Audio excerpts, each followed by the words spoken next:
pagbibigay pugay at pagpaparangal sa ating mga kababayang naninindigan at nagpapatunay sa kahalagahan ng katapatan at dangal. Ehemplo. Dan Andrew Cura para sa Ehemplo.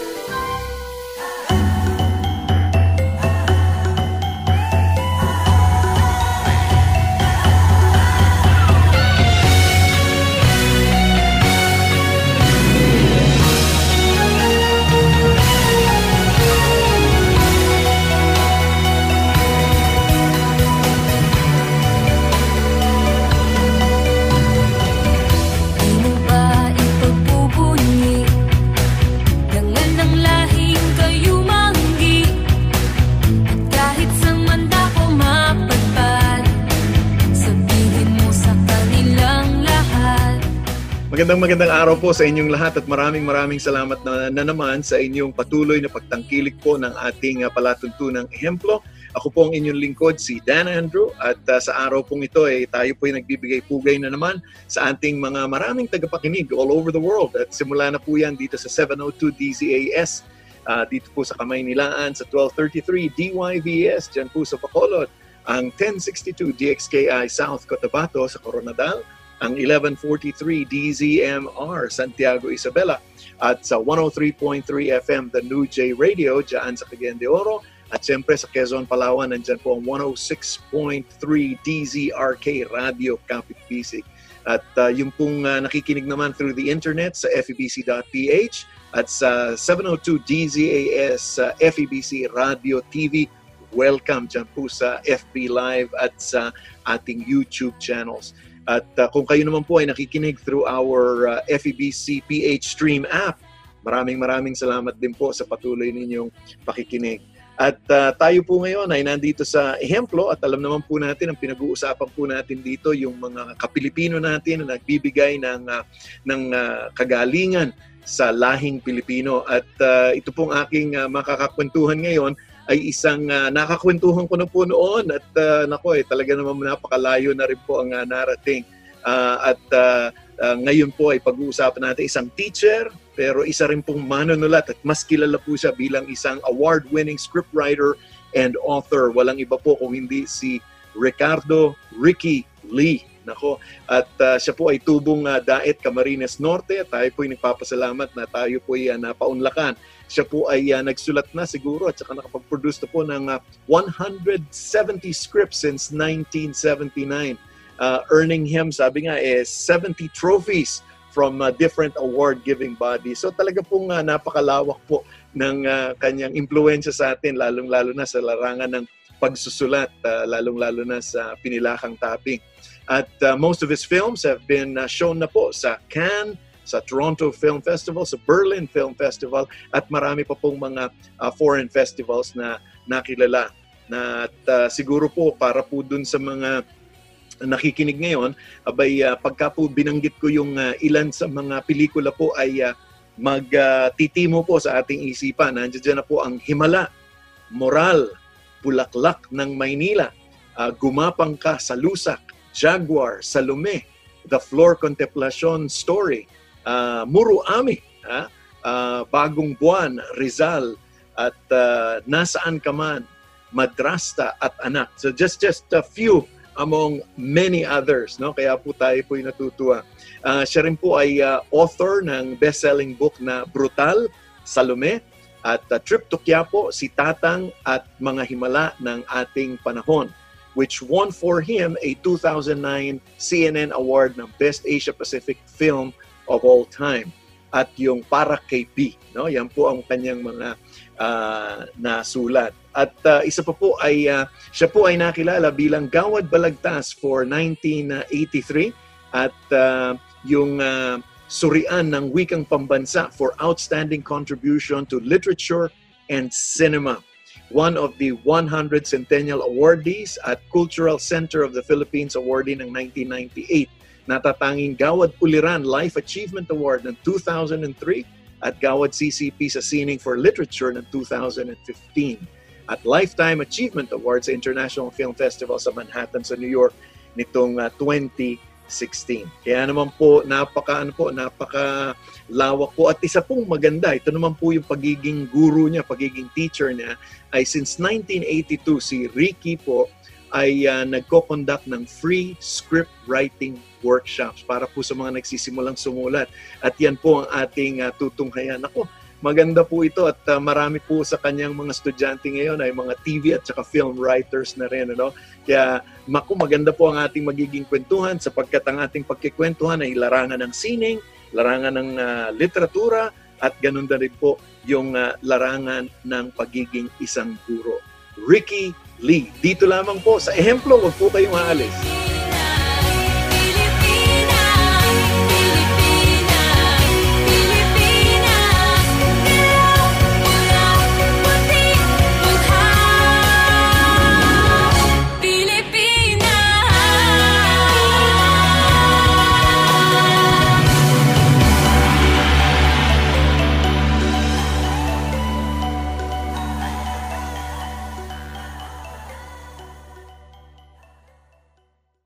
Sumasahing papawid mula sa Maynila. Ito ang Far East Broadcasting Company Philippines. FEBC. Himpilang 702 DZAM. Agapay ng Sambayanan. Iwasan ang pagkakaroon at pagkalat ng sakit na COVID-19. Palagiang maghugas ng kamay. I-check ang temperatura para sa lagnat. Umiwas sa matataong lugar. Iwasang hawakan ang mukha kapag hindi pa nakakapaghugas ng mga kamay. Iwasan muna ang pagyakap, beso-beso o paghalik sa ngayon. Maging maingat, maging ligtas. Basta't laging handa at sama-sama, kaya natin to. Hatid sa inyo ng PCOO, DOH, KBP at ng himpilang ito. Sumasahing papawid mula sa Maynila. Ito ang Far East Broadcasting Company Philippines. FEBC. Himpilang 702 DZAM. Agapay ng Sambayanan. Dan Andrew Cura para sa Ehemplo.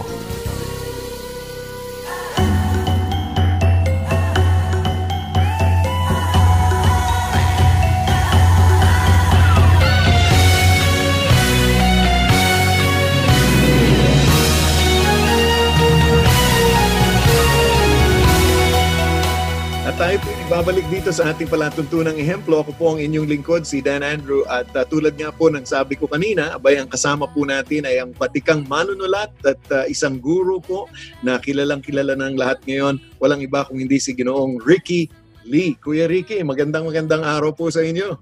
Magandang araw, Dan Andrew. At maraming salamat naman at napaunlakan nyo kami dahil I know that baka kayo nasa kalagitnaan ng inyong pagsusulat. Yeah, umaga ako nagsusulat.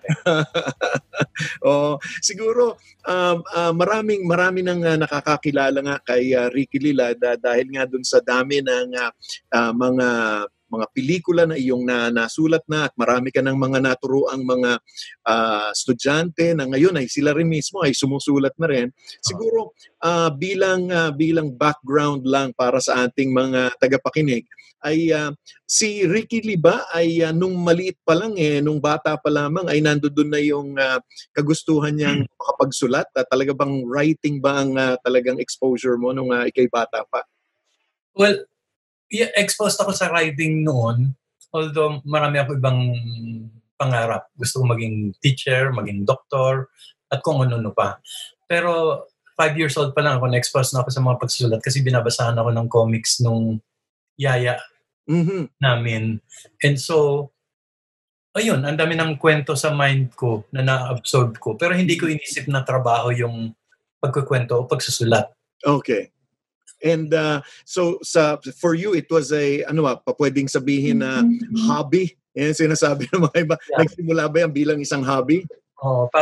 Parang nalilibang ako na may mga nababasa akong kwento at doon ako natututong magbasa ng alphabet, ng mga salita dahil sa comics na associate ko. Until eventually, dumating yung punta na gusto ko nang lumayas ng diet sa Bicol kasi syempre pag ambon ka you always feel na you don't belong. Parang gusto ko ng mas malaking mundo. Gusto ko ng mas malaking ambisyon may mangyari sa akin na na mas malaki pa sa nangyayari noon. And so, nagbabasa ng libro sa library, and doon ko na simulang nakita na para akong nakakatakas dahil sa mga binabasa kong libro. And so, nagkaroon ako ng ambisyon, ng pangarap na gusto ko rin magsulat ng kwento na makakatulong siguro sa ibang tao na makatakas din sila kung gusto nilang tumakas sa kung anong gusto nilang takasan. And so yun, doon nagsimula. So siguro mga elementary grades pa lang, gusto ko na maging writer. Nagkaroon ba ng pagkakataon na mayroong mga tumayong parang role models din para sa iyo pagdating sa pagsusulat? Kasi parang ang nakikita ko, hindi malayo yung kagustuhang magbasa at dun sa nababasa ay eventually maging manunulat. So mayroon bang mga parang naging tumayong mga ehemplo para sa iyo so that you get into the process of, gusto ko rin nga magsulat para maka-escape din tayo? Yeah. In terms of pagiging writer, marami akong binabasa noon eh. Actually, nung una, indiscriminate. Basta nasa library, binabasa ko. Mahirap, madaling basahin, maganda, pangit, basta lahat binabasa ko. Parang iniipon ko sila lahat. Para pag dumating yung panahon ng giyera, marami akong bala sa loob ko. So, kailangan basa ako ng basa, observe. But eventually, nagkaroon ako ng mga paborito na yung iba 3-4 na beses ko binabasa. Mga lubayla ni na Dostoevsky, mga Russian novelists muna, hanggang napunta sa kina Faulkner, American writers, and then eventually mga Filipino writers like sina Nico Quin, sina NDM Gonzalez, Karima Pulotan, to the point na nung high school ako, sinulatan ko sila lahat sa Manila lahat ng mga writers na paborito ko. At marami sa kanilang sumagot sa akin na mababait, nagbigay ng advice. So, wala akong masisingle out na isa o dalawa sa pagsusulat parang marami sila cumulatively na naging ehemplo. Example ko bilang writer. Kung ehemplo naman bilang tao, kasi nakita ko yung title ng show mo, so kanina ko lang naisip at walang nagtatanong sa akin ng question na to ehemplo. Ehemplo bilang tao, ang naalala ko 2. Una yung tatay ko na namatay nung 5 years old, nung grade 5 ako. Kasi mabait siya, na mahiyain, na matulungin. Nung namatay siya, ang dami-daming pumunta doon sa burol na nagsasabing ang daming niyang naitulong sa kanila, mga hindi kilala, and so on and so on. Yes. Anong pangalan ni Tatay Ricky? Chinese, Di Hyun-sin. Okay. Di Hyun-sin. So sabi ko, gusto ko maging kagaya niya. Mabait. Ang daming natulungan maski hindi kilala. So yun yung una. Ikalawa, ehemplo sa akin, hindi specific na tao ibang tao, strangers. Parang sa buhay ko, laging maraming tumutulong sa akin na hindi ko kilala. Mula nang lumayas ako sa diet, ang daming tumutulong. Strangers sa ibang bahay, ibang tindahan, sa kalsada na hindi ko kilala. So, nagkaroon ako ng feeling na mabait ang tao. Maraming tutulong sa'yo. And again, sa akin, yun yung example. Yun yung nakikita kong parang salamin ng pagkatao. Well, sa ganung bagay, parang sinabi mo na rin yung dahilan kung bakit eventually ikaw ngayon ay since 1983 nagbibigay ng libreng workshop para makaturo sa mga kabataan gustong sumulat.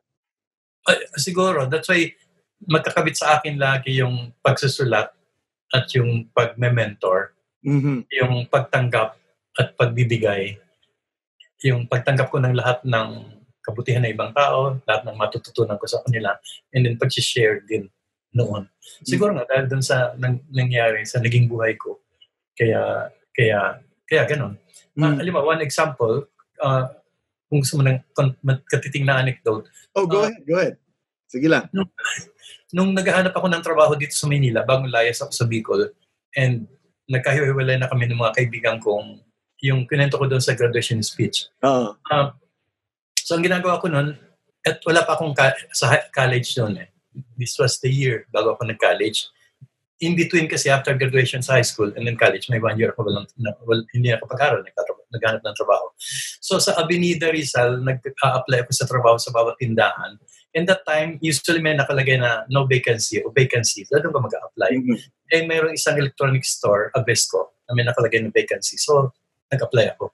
Ang kailangan nila secretary. So, tinest nila ako, pinag-type nila ako. Ang bagal-bagal ko mag-type kasi ang yabang ko yata, kinokorek ko yung grammar nung kopya nilang sulat. So, ang bagal ko. So, hindi ako nakapasa sa test nila bilang secretary dahil sa bagal ko. So, bumaba ako sa baba sa tindahan nila na malungkot. May isang stranger na Chinese na nakita ko na malungkot at tinanong niya ako, ba't ka malungkot? And sabi ko, kasi po nag-apply ko, hindi ako natanggap. Sino ba yung tatay mo? Sa Chinese kasi usual question, sino ang tatay? Oo, yes. So, sinabi ko, si ganito po. Sabi niya, kilala ko yun, mabait yun, ang dami natulungan sa Bicol at lahat, etc. Marunong ka ba ng math? Sabi ko, oo. Naghahanap din sila ng accounting clerk. So, binigyan nila ako ng test sa taas. Math naman. And na-perfect ko yung score ko sa math. And so, natanggap ako doon sa trabaho bilang accounting clerk. Lahat ng kasamahan ko doon, tapos na o nagtatapos ng accounting. Ako lang yung high school graduate. Nang pinasok ako doon, yung papalitan ko, aalis siya, at accountant siya, hindi accounting clerk, aalis siya kasi may sakit siya. So, nag-stay siya ng 1 o 2 linggo nang walang sweldo para turuan niya ako nung gagawin kong trabaho. So, naalala ko na tuwing tanghali, nandun siya sa ilalim ng punong kahoy sa garden nagdadasal. And then after that, tuturuan niya ulit ako. Wala siyang natanggap na bayad at never ko na siya nakita. Maski yung lalaking tumulong sa akin na makakuha ng trabaho. Mm-hmm. Yun yung ibig sabihin na mabait ang tao. Magbibigay ka, bibigyan ka. Mm-hmm. Ika nga what goes around comes around, no? Bumabalik din sa atin. Pero ang isa ring gusto kong i-explore kasi doon din pumapasok nga yung iyong kagustuhan na sabi mo kanina gusto mo maging guro, gusto mo makapagturo at sabi mo nga dun sa iyong yung parang graduation speech, sabi mo dahil nga dun sa pumasok ang issue ng martial law kaya hindi nakapagtapos sa kolehiyo at pagkatapos ikaw ay nag-a-apply sa UP para magturo 3 beses kang hindi tinanggap. Yeah. Ano ang mga situation noon? Ikaw ay nagsusulat na noon. Ikaw ay unti-unti nang nakikilala kasi sabi mo nga ginagamit pa nga ng UP Filipino Department yung mga sinulat. Anong ramdam noon? Siyempre masakit kasi unang-unang mga kaibigan kong naging guro na sa UP ang nagsasabi sa akin na sige na mag-apply ka para magkasama-sama tayo. So masakit kasi umaasa ako na matatanggap ako dahil mga kaibigan ko sila. At saka maski English, English akong pinag-aralan ko para lahat halos ng optional subjects ko Pilipino At naging mundo ko yung English department at Filipino department. So medyo masakit.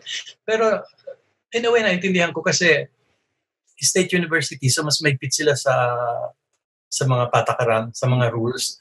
Credential siguro. Yeah, kung wala kang degree, hindi ka pwedeng matanggap and so on and so forth. Eventually, ang tumanggap sa akin Ateneo, si Doreen Fernandez yung chairman noon sa Com Department. So, nung kinuha ko ng Ateneo na magturo, gumaya na ngayon yung UP Mascom, kinuha ko ng UP Mascom, and then eventually, kinuha na ako ng AS sa UP. Maski wala akong degree. Mm-hmm. Now, pero ngayon, ano ang ginagawa sa isang Ricky Lee nung sabi mo nga, the fact na nahihirapan ka noong makapagturo sa universidad ay nasimulan mo itong yung paggawa ng workshop. What drove you to that naman na ano ba yon dahil nga hindi ako makapagturo sa universidad. Yes. Gusto mo magturo na lang ako. Yeah, oo. Gustong-gusto ko magturo. Hindi ako matanggap-tanggap. Actually, may desire na akong magturo maski nung elementary nag-tutor na ako sa mga kaklase ko. Mm-hmm. And then nung nag-aaral ako sa UP, nag-workshop na ako sa ilang mga kabarkadang gustong magsulat. So may ganun akong desire pero hindi ako makapagturo. Kaya isa sa malaking dahilan kaya ako nagpo-workshop para ako makapagturo. Mm-hmm. Actually may isa pang dahilan. Mahihiyain ako pag public speaking, pag malakihang grupo, mahihiya ako. Pero kung classroom lang, kaya ko. Ito sa workshop ito at sa bahay ko naman, kaya ko. At Pero ang nakakatuwa sapagkat kadalasan yung iba pagka nag-iisip na ng workshop, nag-iisip na nila na baka po pwede ko tong pagkakitaan. Pero sa iyong palagay ay ito'y naging libre, naging parang talagang advocacy, pwede kong sabihin parang naging advocacy ng isang Ricky Lee na magturo ng workshop sa pagsusulat. Oo. Yeah, kasi siguro nagaling uli yun doon sa anecdote na pinento ko kanina na dumaan ako sa hirap nung pumunta ako ng Maynila for so many years kasi solo flight ako mag-isa ako I mean, kumalas na ako sa iniwang kong pamilya sa diet and I had to survive alone And ang daming tumulong sa akin na strangers So parang siguro natural sa akin, hindi ko pinagmamalaki, pero siguro natural sa akin na hindi ko na maisip na kailangan akong kumita dito. Ang nararamdaman ko lang, gusto kong magturo. And marami dito, wala naman sigurong pera, kagaya ko noon. So, ba't hindi ako magturo, mag-share ng maisi-share ko sa kanila? Hindi ko naisip yun as trabaho or negosyo. And I think ganun nga kasi sabi mo nga kahit na nung bata ka pa talagang yung issue ng pagsusulat at pagkakathan ng hindi trabaho sa iyo yun it's a joy para gawin mo. Yeah.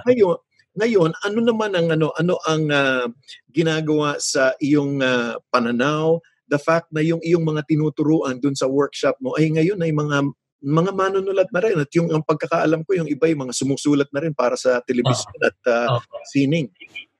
And yung iba sa kanila nag-workshop na rin. Nag-workshop sa iba. So parang masarap sa pakiramdam. Actually, yung workshops ko, lalo na nung unang panahon, hindi naman siya inclusive na pag nag-workshop ka, dire-diretso ka sa scriptwriting or even filmmaking.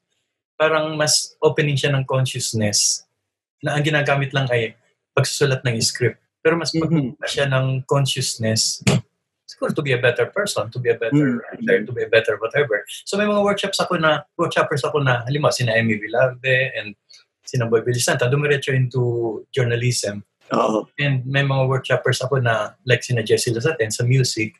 May mga singers ako na nag-workshop sa akin na hindi ko naman na-expect na didiretso sila sa sina Kian Cipriano, sina Rick Salon, sa kanon. So, mas inclusive yung workshops ko. Kaya, dun sa napupunta. Doon sa larangan na yon, parang ang siguro magandang bigyan natin ng konting puwang yung sa pagsusulat, mukhang malaking bagay yung makilala mo muna yung sarili mo at kung ano yung iyong mga pinagdaanan para yun ang maging daan para doon sa iyong pagsusulat. Would that be a way of looking at it? Yes. And again, I can connect it doon sa title ng show mo, Ehemplo. Maraming mga writers kasi pag nagsisimula, and I suppose ganun din ako nagsisimula, gusto kong maging si Nick Joaquin, gusto kong maging si M.B.M. Gonzalez, gusto kong maging somebody who's there, who's big, who's done it already. But in the end, lagi kong sinasabi sa workshoppers, be the best na kung sino ka man at kung ano ka man. Kasi never ka naman magiging Ricky Lee or Luwalhati Bautista or Pete Lacaba kasi iisa lang kami. Yung kombinasyon ng pagkatao namin, never yung magagaya So, be the best. And you may even be better than me by being yourself. So, hanapin niyo yung sarili niyong pagkatao at boses. And usually, yung sarili niyong pagkatao, kombinasyon niyo ng weaknesses mo at flaws mo, and then strengths mo. So, i-embrace mo lahat ng masasama, mga negative, mga kahinaan sa'yo, turn around mo siya para maging mabuti, para maging strength, yun yung kaiba mo sa ibang tao.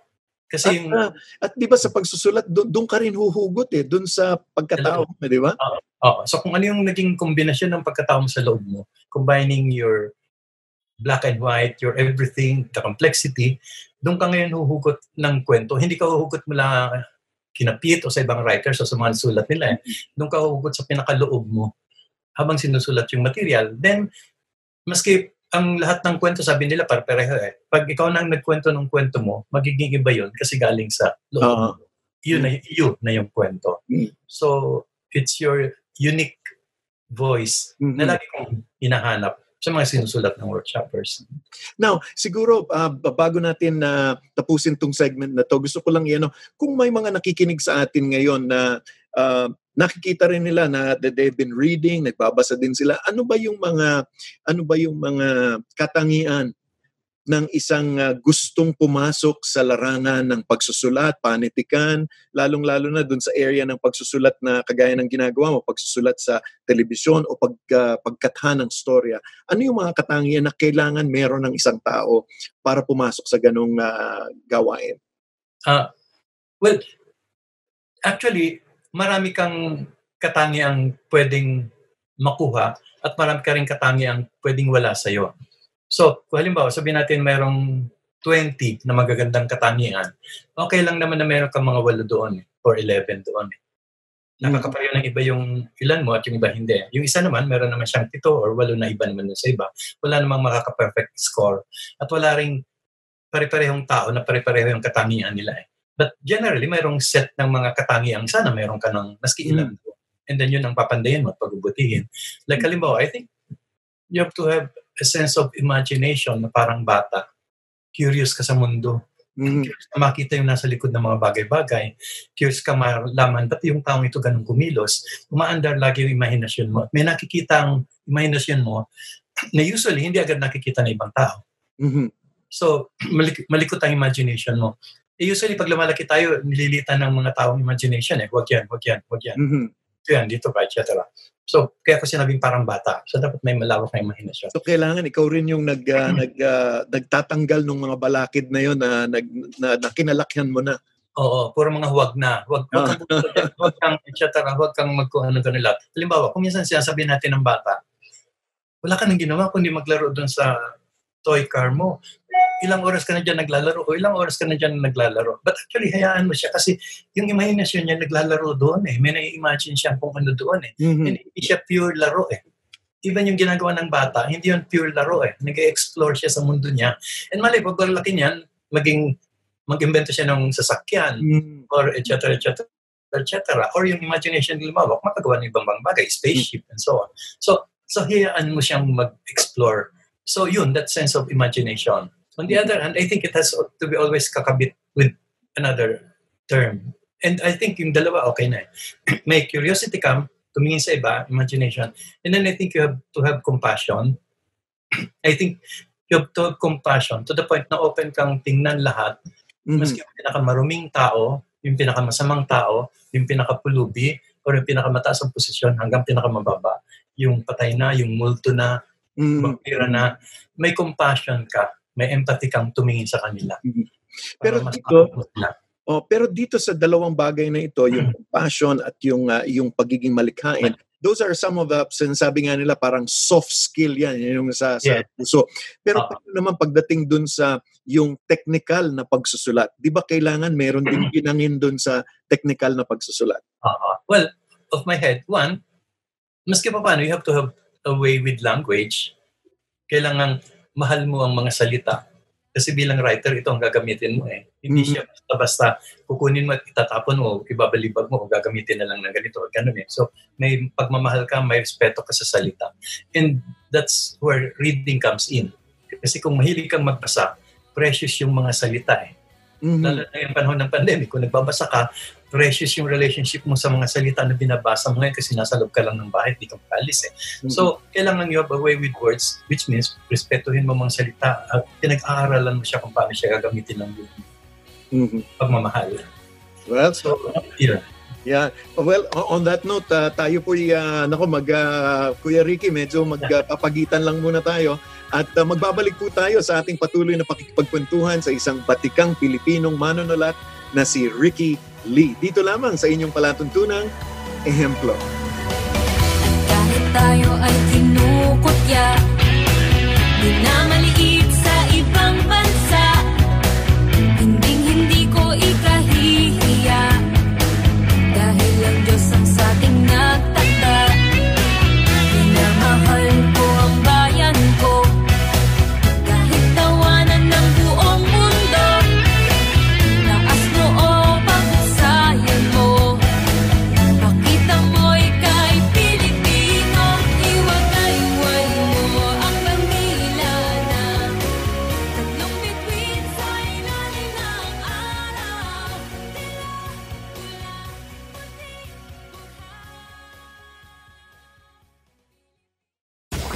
Sumasay papawid mula sa Maynila. Ito ang Far East Broadcasting Company Philippines. FEBC Himpilang 702 DZAS. Agapay ng Sambayanan. Magandang araw kaagapay, aloha zero po. Abangan ang pagbabalik ng inyong papuri radio hosts na sina Arnel Depano, June G. Marcelo, ang Campanier family, Dennis, Charmaine at Trisha Denise, Pastor Jonover Luklukan, Larry Ilagan, and many more. Mga awiting alay ay parangal sa Diyos at nagtatawid ng pag-asa sa bawat Pilipino. Sama-sama tayong mag-enjoy sa musikang mula sa pusong Pilipino para sa mga Pilipino.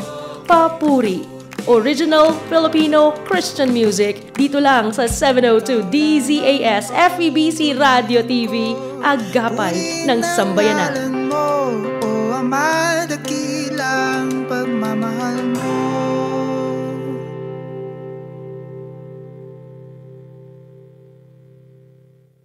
Sumasay papawid mula sa Maynila.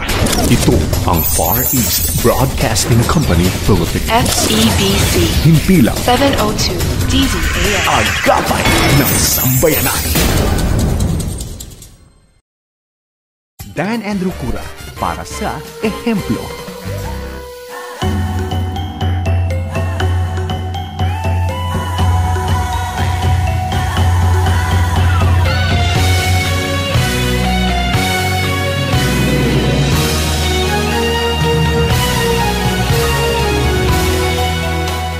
Tayo po ay nagbabalik dito sa ating palatuntunang ehemplo at patuloy pa rin po ang ating kwentuhan kasama ang ating ehemplo sa araw na ito, si Ricky Lee, isang kilalang manunulat at napakahaba na po nung binanggit ko kaninang simula ng kanyang mga accolades, yung mga pagkakilala sa kanya. Kaya Kuya Ricky, doon naman ako ngayon na pipihit ng kaunti dito sa iyong mga naisulat na ano ang naging parang sabihin nating motivation na yung iyong pagsusulat ay pumasok sa larangan ng pelikula? O doon ba nagsimula at paano ba nagsimula si Ricky Lee na pumasok sa pagsusulat ng pelikula? Kasi nagsimula ako pagsusulat ng short stories eh. Di ba gusto kong makalaya sa Bicol? So nagpadala ako ng short stories sa isang magazine dito sa Manila, Filipino Free Press. Natanggap siya, nabayaran ako. Yun ang kauna-unahan kong bayad sa pagsusulat ko. Pero short story yun. And after that, mostly short stories ako and then journalism and so on and so forth. Pero mahirap iwasan yung pelikula kasi sa palibot mo yun at yung mga kaibigan sa palibot at that time, mga nagnanood ng pelikula. Sa akin, again, this time, source siya ng income. Kailangan ko ng pera para mabuhay. And so, nung may mga nag-alok, ang una kong alok actually kay Joseph Estrada. Nung may nag-alok ng project kay Joseph and then kay Mike De Leon and so on, ang thinking ko noon, hindi dahil gusto kong pumasok sa pelikula o gusto kong mag-express ng sarili ko sa pelikula. Kasi at that time, na-express ko ng sarili ko sa literature. Short stories. Yeah, parang kailangan ko ng pera and ito yung mas magdadala ng pera kaysa short stories. So, pinasukan ko. Nang pinasukan ko, kailangan kong pag-aralan. Wala akong alam. So, pinag-aralan ko ng pinag-aralan habang pumapasok sa mundo ng pelikula. And then eventually, na-realize kong malaking instrumento itong pelikula para makapagkwento ako. Kaya ng ibang pagkukwento ko. At yun yung kasi maganda yung sinasabi mo kasi parang bilang manunulat, kailangan isipin mo rin yung practical na bagay na kailangan ko ring mabuhay kaya hahanap ako ng aking pwedeng magiging hanap buhay. Pero nandun, at hindi ibig sabihin nun na isaalang-alang mo na yung craft, no, yung kagustuhang sumulat. Kasi nung pagtitignan natin yung mga pelikulang isinulat mo ay may kurot siya, Himala, Moral, Bulaklak ng Maynila, Flor Contemplacion. So laging mayroong sabi mo nga kakaibang bigay ng storya. At ano naman ang parang masasabi mo na saan mo nakita yung merging ng pagsusulat ng salita at biglang nagkaroon na ngayon ng wangis in terms of the movie itself? Actually, mahaba at difficult na journey yun eh. nung nagsimula akong magsulat sa pelikula, wala talaga akong alam sa pagsusulat sa pelikula. And wala pang workshops noon eh. Kung minsan ang ginagawa ko, kinokopya ko yung mga libro, mga scripts, handwritten. Kasi habang kinokopya, parang natututo ako dun sa structure, sa nuances, etc. So, hindi dahil kokopyahin ko na yung kwento kokopyahin. Yes, yung style lang, kung paano binubuo. At nagiging personal yung pag-aaral ko kaysa binabasa ko lang. At kinokopya ko, parang nararamdaman ko na ako sumulat nito. Pero Kuya Ricky, ano ba ang siguro para dun sa mga nakikinig sa atin ngayon, ano ba ang pagkakaiba ng pagsusulat sa ng short story or ng isang essay sa pagsusulat ng script o ng screenplay na tinatawag? Nasanay ako sa pagsusulat ng fiction and then journalism. So, salita ang ginagamit ko eh. Kumbaga, yung mga salita, pinagsasampalan ko sila, nagbubuntalan yung mga salita, ako naglalaro yung mga salita. So, masaya yung paggamit ko ng mga salita. Nang pumasok ko sa pelikula, images ang hinihingi. Mas visual. And then, hindi ko pwedeng masabi yung nasasabi ko sa short story. Short story, nakakapasok ako sa utak ng character ko. Kasi kinikwento mo lahat mo lahat. So, pwedeng sabihin ng character, dihado ako sa kapalaran, lagi akong sinisingil ng kapalaran, lagi akong hindi nababayaran ng kapalaran, ang hirap ng buhay na to. Alam nga naman na ipadialogue ko yan sa characters ko, so kailangan ma-visualize ko yun. Isang mahabang journey yun, na yung mindset ko, yung pag-iisip ko, matrain ko na mag-isip sa ibang paraan. Hindi yung interior, papasok ang literature papasok sa iniisip ng character Ito, papunta sa ginagawa niya na visual. So, medyo may talon akong kinailangang gawin doon. And then mas may disiplina yung pagsusulat ng script 2 oras lang. Yung may ganito, ito ang artista. Ito ang style ng director. Sa short story, lahat akong may control. Ito ngayon ako yung director ko gustong kumaliwa, gusto kong kumanan. Yung director ko mahilig sa ganito, etc. So I had to learn to collaborate. Nagkaroon ka na ba ng pagkakataon na sumulat ng isang pelikula na ikaw lahat ang may control at kung ano yung gusto mong lumabas sa storya ay yun ang lumabas? Kunting-kunti yung ganong pelikula. And siguro ako may control maybe 80%. Never na 100%. And okay lang yun. Kasi sa pelikula, hindi writer ang captain of the ship. Director. So, nagsisilbi ako sa director. Tanggap ko yun So, kailangan pagsilbihan ko director para yung vision ko, maging vision niya at mapa-work niya. Pag hindi niya tinanggap ang vision ko, pangit lalabas ang pelikula. Pag hindi ko naman sinunod yung vision niya, again, pangit lalabas. So, kailangan ko siyang pagsilbi. At ang mangyayari nung pareho kayong talunan. Talunan, may dalawang pangit na pelikula doon sa isang pelikulang nabuo. So, pareho. So, tanggap ko niyan na collaboration nito. Kailangan ko siyang pagsilbihan, unlike that literature. Mayroon na bang pagkakataon na ang isang Ricky Lee ay pumasok naman sa larangan ng entablado sa mga plays? Ganyan. Dahil ang pelikula at play ay mayroong pagkakahambing siya Oo. At saka ako, maligalig ako na tao Yung, ibig sabihin, hindi ako mapakali. I'm a mobile person. I'm a mobile writer. So, nung sinusulat ko yung Himala, ginagawa ko lang yung moral at yung haplos. Hindi ito dahil mahusay ako. It's a defect. I cannot focus. I cannot stay put. So it's a weakness. It's a flow. I cannot focus. So when listening to this music, I also like that music. Eclectic ako sa lahat. Magala ako. When I write, tayo ako, etc. and so on. Kaya that's why trip to Quiapo yung manual ko. Habang nag-aral ako sa UP, I would take the bus. Sa bus ako nag-isip ng ideas, papuntang Quiapo, then babalik na naman ng UP, then papuntang Quiapo. Doon sa balik-balik na yun ako nag-iisip. Mas kasi mobile, hindi ako stay put. That's why trip to Quiapo yung ginawa kong title doon sa manual. So, napaka-mobile ako and everything at ikot sa ganun. So, ganun din yung sa genre or medium. Hindi ako mapakali na short story lang. Kailangan subukan ko mag-journalism. So, laging bukas ako. So nakapag-theater na ako, may DH ako with Nora Honor, and so nakatatlo-apat na yata ako na plays. Meron ba nating masasabing parang mas hinilig ng isang Ricky Lee? Meron bang gano'n na, mas malapit sa puso ko itong short story o itong play? Ano ba ang kay Ricky Lee? Mas literature. Mas literature. More than films. Yung films, hindi totally akin. Mm-hmm. I went into poetry, pangit yung mga lumalabas na tula. So, giniba ko na agad yun. Theater, pero sa theater kasi kailangan part ka ng mundong yun eh. Mm-hmm. Community eh.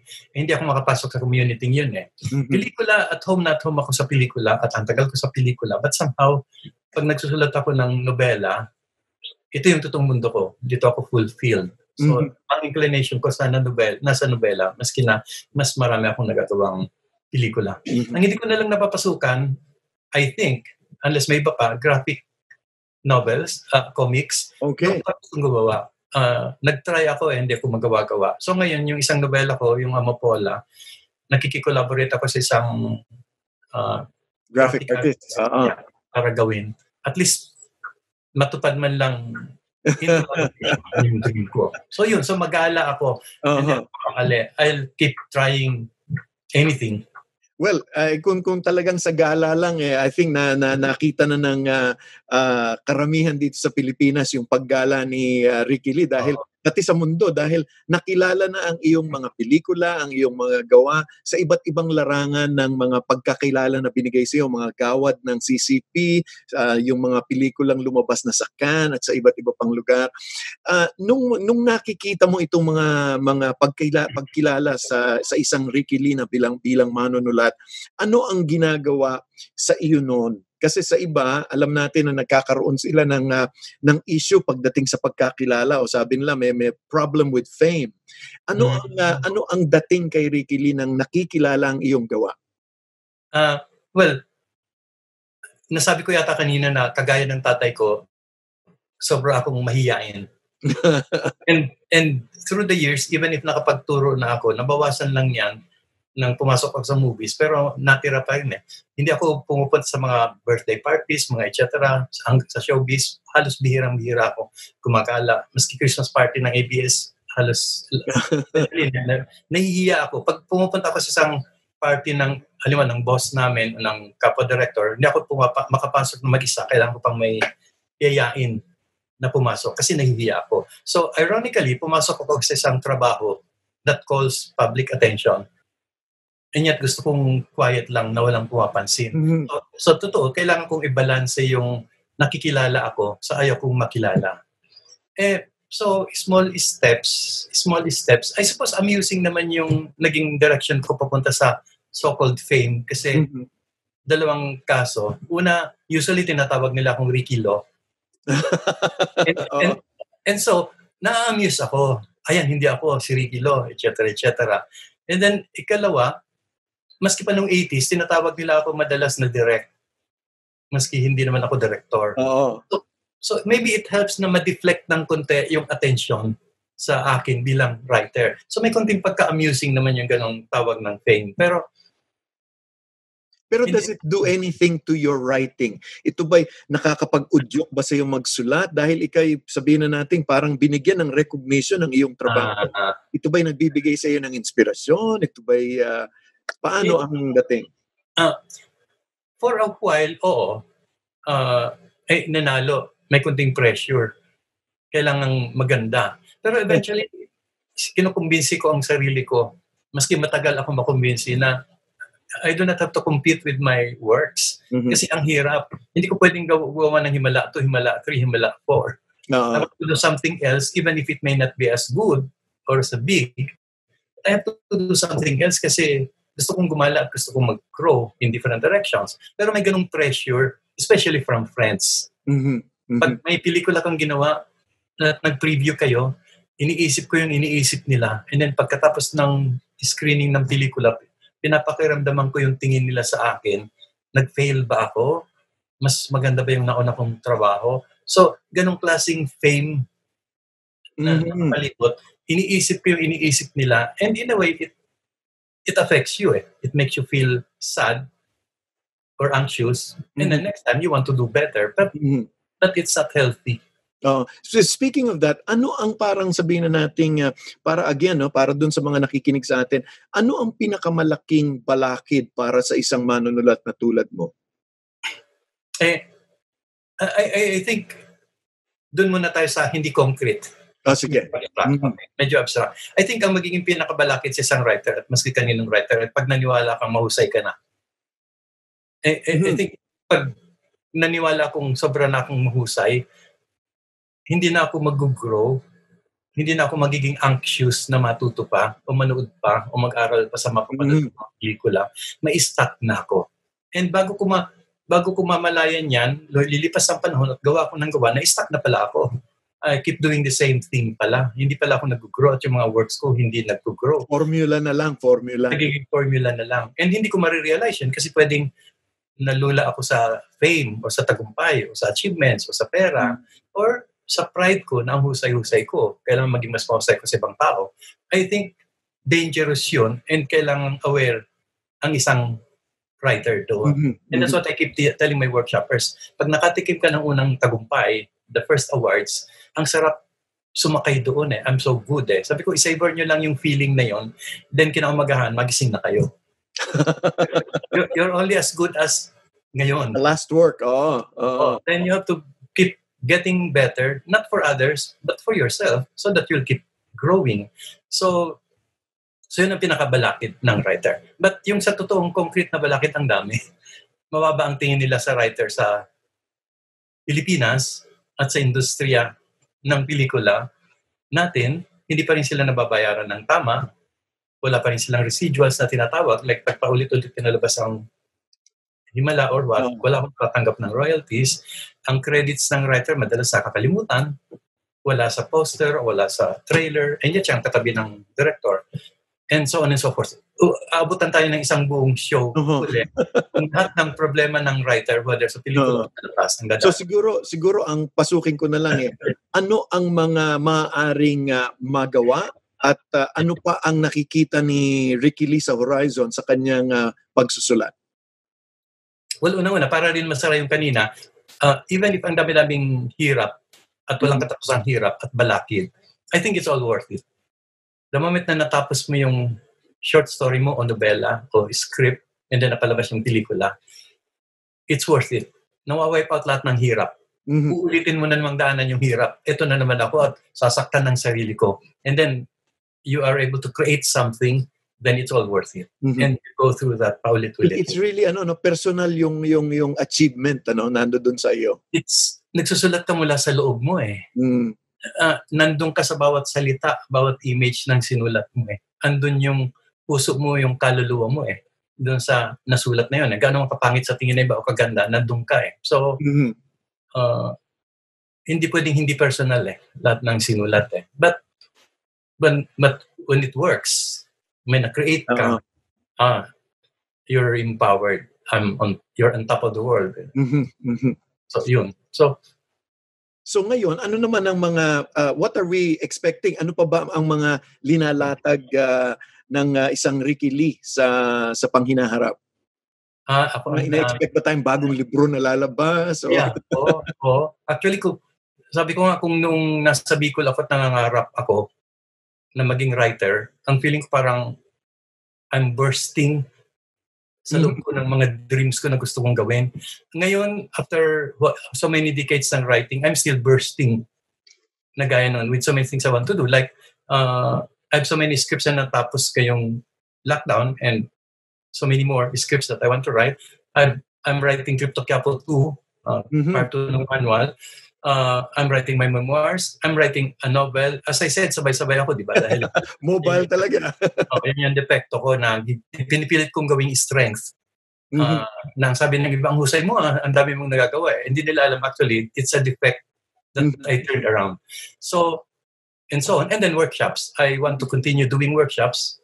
I'm doing 2 online workshops now. I'm going to do some masterclass workshops for Sino in Malaya this August 9 and 15, and so on and so forth. The workshops. Ang tuloy-tuloy. Mayroon bang ngayon, kasi alam mo ang isang nakikita ko minsan nakakalungkot dito sa ating bansa ay kulang yung pangangalaga sa archiving, no, lalong-lalo na sa mga Yes. literature, no, madami nawala, nasira. Mayroon bang mga efforts ngayon na ikaw yung iyong mga sinulat, mga ginawa ay pwedeng i-archive para sa susunod na henerasyon, para makita nilang mayroon palang mga ganitong mga gawa? In terms of literary works, may paunti-unti. Pero ako mismo, gusto ko nang i-compile. Hirap na akong maghanap ngayon. Yung ibang short stories ko noon, di ko mahanap. Yung magazines noon na nagsulat ako, naging associate editor or staff member, hindi na ako makahanap ng kopya.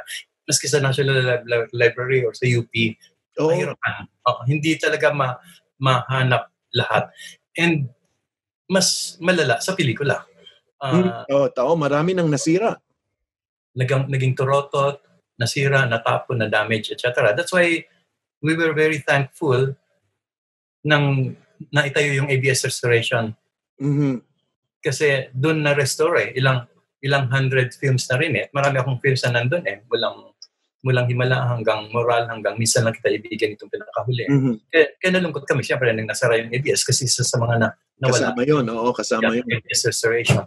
Ang daming pelikula ang nasasagip nila na mamamatay na lang o na pelikulang wala nang makakapanood. And marami sa kanila pelikula ko. Kaya I feel so personal also about that. Oo. So dito sa na to, ikaw mismo, are you doing, meron bang sariling efforts si Ricky Lee para yung at least man lang yung iyong mga naisulat na ay makumpuni lahat? Sa pelikula, syempre, you'll need money. Millions yun And may iba naman may ibang groups na ngayon that are trying to do that. Nagka-archiving, etc. Aside from maybe restoration. Pero given yung extent ng work, parang ganito pa lang nagagawa.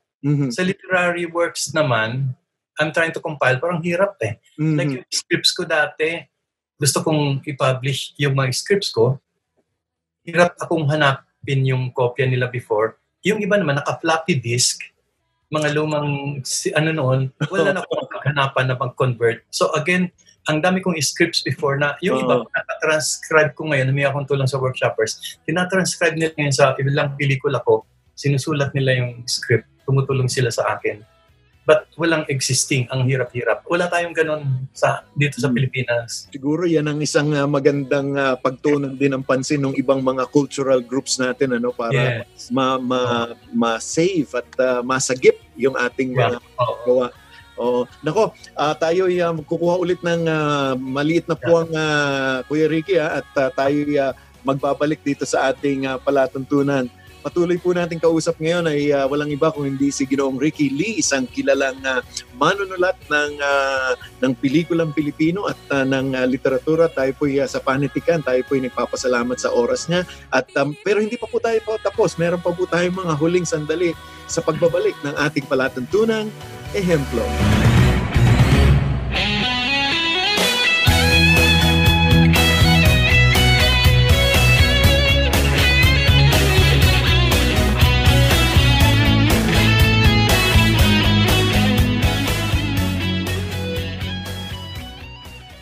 Sumasayang papawid mula sa Maynila.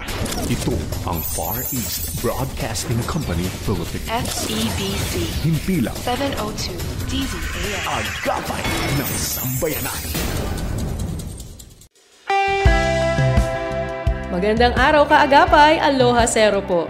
Abangan ang pagbabalik ng inyong papuri radio hosts na sina Arnel Depano, June G. Marcelo, ang Campanier family, Dennis, Charmaine at Trisha Denise, Pastor Jonover Luklukan, Larry Ilagan, and many more. Mga awiting alay ay parangal sa Diyos at nagtatawid ng pag-asa sa bawat Pilipino. Sama-sama tayong mag-enjoy sa musikang mula sa pusong Pilipino para sa mga Pilipino.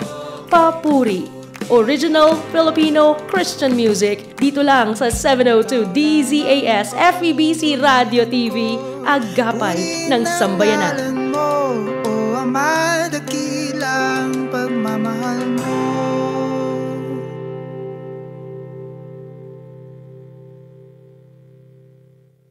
Sumasayang papawid mula sa sa Maynila. Ito ang Far East Broadcasting Company Philippines. FEBC. Himpilang 702 DZAM. Agapay ng Sambayanan.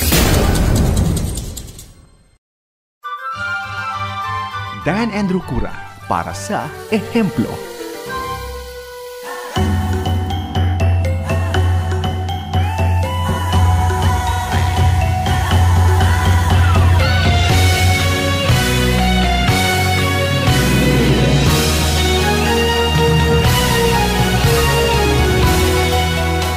Magandang araw po sa inyong lahat at nagbabalik po ang palatuntunang Ehemplo. Ako po si Dan Andrew na inyong lingkod at ang kausap po natin ngayon ay walang iba kundi si Ginoong Ricky Lee. Pero bago po natin siyang balikan, siguro po tayo po hihingi ulit ng pagkakataon sa inyo kung kayo po ay may mga kakilalang mga Pilipinong nagwawagayway ng kagalingan ng Pilipino, abay sumulat po kayo sa amin sa dzasinfo@febc.ph o di kaya naman pwede po kayong mag-text sa 0917-572-1754 o habang pinapanood nyo to sa FB Live, abay pwede po kayong mag-post ng inyong details, no, kung sino yung pwede nating kausapin at yung contact para naman po makilala yung mga kagalingan ng mga Pilipino sa iba't ibang larangan, maging ito man ay sa edukasyon, sa pamilya, sa gobyerno, sa sining. No, lahat po yan ay gusto nating makilala. At tayo po ay nagpapasalamat na sa araw ngayon ay kasama po natin si Ginoong Ricky Lee. Ricky, kung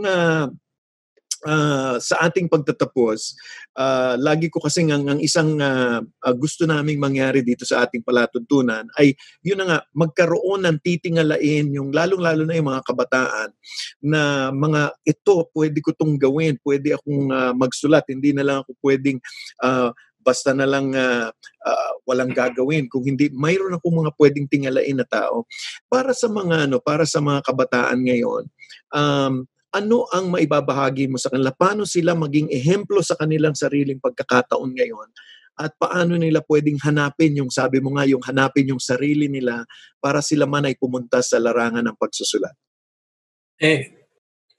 Palagay ko, makinig sila sa ibang tao, but in the end, I think ang pakinggan nila yung sarili nila mula sa loob. Ang daling sabihin pero actually mahirap gawin.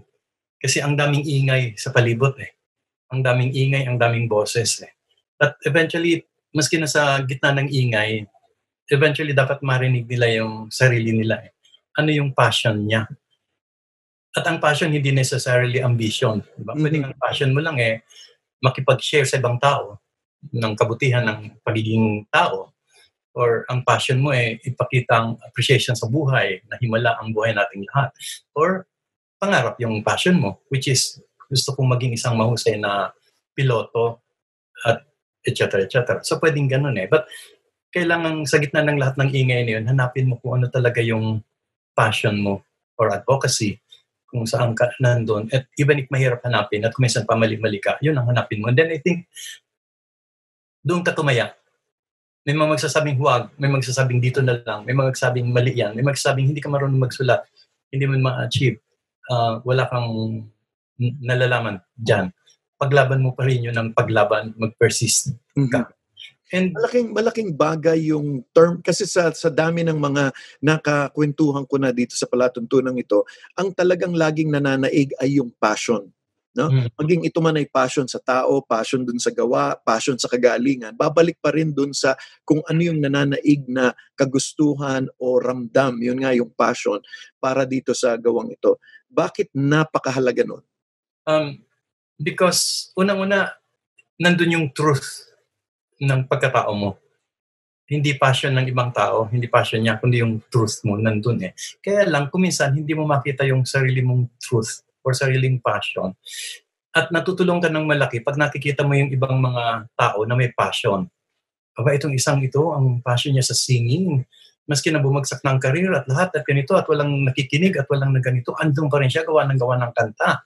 May passion siya. So kumbaga, parang pagtingin mo doon, may natitingnan kang salamin, pag tinignan mo ang sarili mo, nagkakaroon ka ng sigla na alamin ang sarili mong passion. Pag may nakita kang iba naman na ang ganda-ganda ng ehemplo nila bilang tao, dahil hindi nila ginawang priority yung ambisyon o achievements, kundi gusto ko lang maging isang simpleng tao, na mabuting tao, na mabait na tao, na nabuhay. And then you see na that can be also an advocacy. Hindi kinakailangan ng lalaking achievements ang magawa. And so again, nare-reflect na parang salamin papunta sa sarili mong passion. So I think through all these people around na may kanya-kanyang passion, mas nagkakaroon ka ng malinis at malinaw na perspective sa sarili mong passion. So in that sense, I think nakakatulong at kinakailangan ang ano man ang tawag natin sa kanila, models, patterns, examples, idols, malaking tulong sa ganung paraan. Hindi dahil gusto natin maging kagaya nila na mataas, kundi kailangan mahanap natin ang sarili natin sa tulong nila. At maganda sa sinasabi mo pagka yung totoo ka dun sa iyong passion, yung achievement dadating naman yun Yung pagkakilala dadating naman yun. Hindi mo naman kailangang halughugin yun Nandun dun sa kung paano yung ginagawa mo, no? Or bonus na lang yung achievement. Journeying towards kung ano man yung gusto mong marating ng buong passion. Passionately ka nag-journey. Yung reward mo yung passionate journey mo Kasi you're engaged with life. You're engaged with your dream. Nasa savor mo lahat And then pagdating sa dulo, bonus na lang na, ito yung dagdag na ano. Pero na-enjoy mo na yung journey Nagkaroon na ng kabuuan yung buhay mo. Yeah, oo. Nako, Kuya Ricky, alam mo, kulang yung oras natin. Maraming salamat sa oras na binigay mo. And maybe siguro just before we end, baka naman gusto mong hikayatin yung mga, lalong-lalo na ngayong nasa lockdown tayo. Baka mayroong mga gustong makipag-workshop sa'yo. Maybe this would be a good time to just promote your workshop. Yeah, well, sa Sinimalaya, ngayong August 9 and then August 15, meron akong masterclass.